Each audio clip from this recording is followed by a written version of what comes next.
Hey guys, coming to you from the kitchen today. It's another hot one. So we got out there early and harvested what we could. I harvested some more tomatoes last night because it was supposed to rain and it didn't. And I harvested some herbs this morning, some oregano, some basil, some parsley.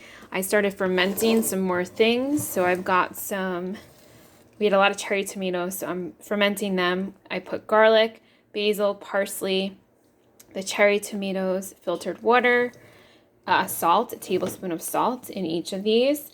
I always over salt because I don't want to have a mold issue, and so the salt is what keeps it preserved. We got our first pickles going right now. I also just made some fresh salsa, and this is a fermenting recipe. It will take 2 days to ferment. So in here I have roasted onions and tomatillos that I had left that I roasted last night.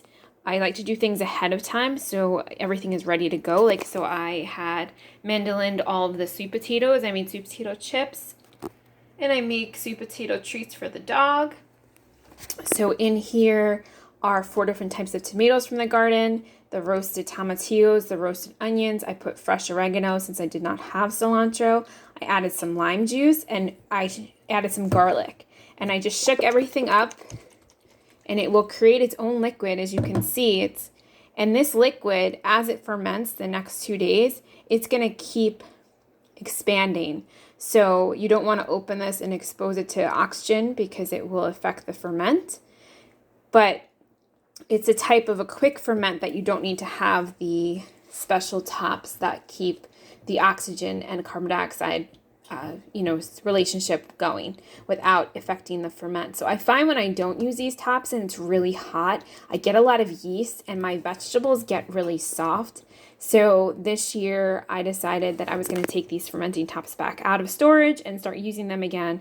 And I am having a better experience when I make the kraut, when I make, this is my first batch of pickles, so I don't know, but I can't remember what else I used them for. I think just 2 different types of kraut, the cortado, which is a Spanish sauerkraut, and the regular sauerkraut.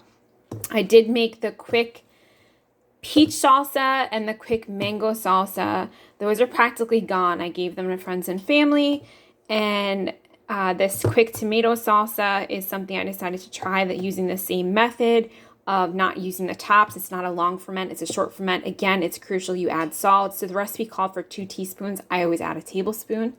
And that's just, I always like to hedge on being safe rather than sorry, right? Because I put a lot of effort into growing these vegetables, and I don't want them to go moldy. And then this is what we harvested this morning just from the elderberries. This is about, probably amounts to a pint. So I'm going to use these as fresh berries today, and I make a recipe with that. I'm also going to make some elderberry syrup. So it is a day that I'm going to spend most of the time in the house, and then when it cools down, I'll go back outside. And that's where we're at today. Let me know what you're doing in the garden.